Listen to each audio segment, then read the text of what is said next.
2026 దేవుడు మన దేశంలో మన రాష్ట్రాల్లో ఒక గొప్ప ఉజ్జీవాన్ని దేవుడు రేపుతున్నాడు. ఈ 2025లో అనేక మంది యవనస్తులు సాతానుడి చేతిలో బందీ అయిపోయారు.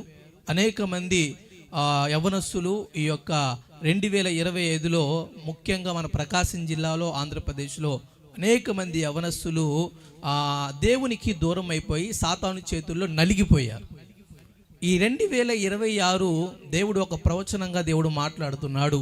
ఈ 2026లో మన యొక్క దేశంలో ఒక ఉజ్జీవాన్ని, ఒక రివైవల్ని దేవుడు రేపనుగాక. దేవుడు రేపబోతున్నాడు. యవనస్తుల ద్వారా దేవుడు ఆయన యొక్క స్వార్థ పనిని ఈ 2026 దేవుడు జరిగించుకోబోతున్నాడు. ఇప్పుడున్న జనరేషన్లో, వచ్చే జనరేషన్లో పిల్లల్ని తయారు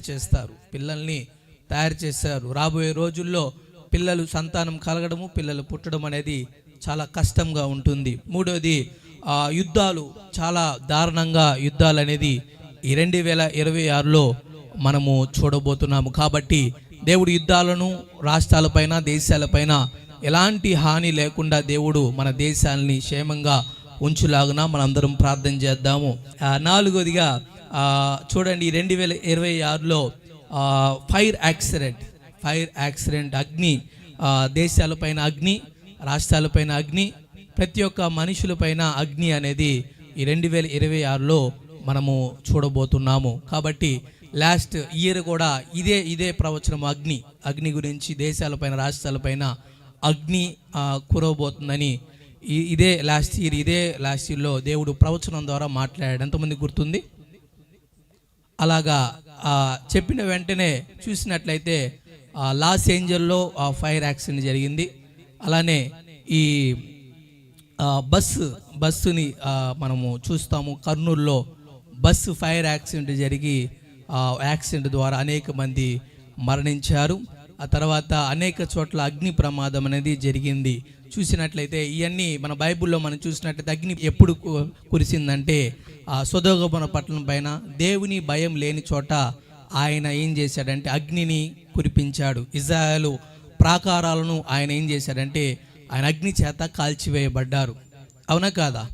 చూడండి, కాబట్టి ఈ 2026లో ఎలాంటి ఫైర్ యాక్సిడెంట్లు ఏమీ జరగకుండా, ఎలాంటి ఇబ్బందులు, విపత్తులు, బస్సులో ఫైర్ యాక్సిడెంట్లు జరగకుండా ప్రతి ఒక్క కుటుంబాన్ని దేవుడు 2026న ఆయన కాపుదలగా ఉంచి మనల్ని కాపాడును గాక.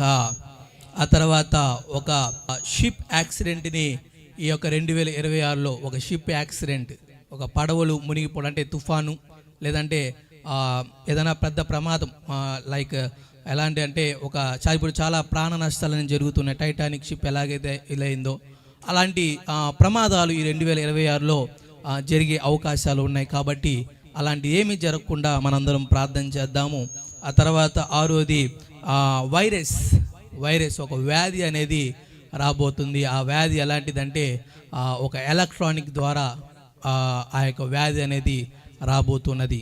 కాబట్టి మనిషి యొక్క జ్ఞానము, మనిషి యొక్క మేధస్సు, ఇవన్నీ అంతా దేవుని ముందు, దేవుని కృప ముందల అంతా వ్యర్థమని తెలియజేయడానికి ఈ యొక్క వ్యాధి అనేది 2026లో వచ్చే అవకాశం ఉన్నది.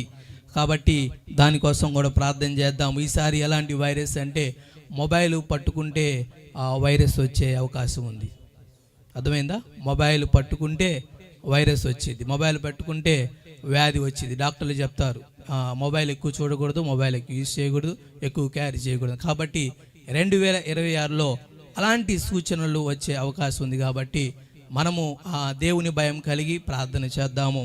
తర్వాత భారీ నష్టాలు, తుఫాన్లు, అనేకమైన బీభత్సాలు మన యొక్క దేశంలో జరిగే అవకాశం ఉంది. ఎందుకంటే దేవుని యొక్క భయం లేకపోతే, దేవుని యొక్క భక్తి లేకపోతే విపత్తు ఇది అంతకాలం. కాబట్టి మన పైకి భారీ యొక్క తుఫాన్లు, వర్షాలు వచ్చే అవకాశాలు ఈ 2026లో ఉంది.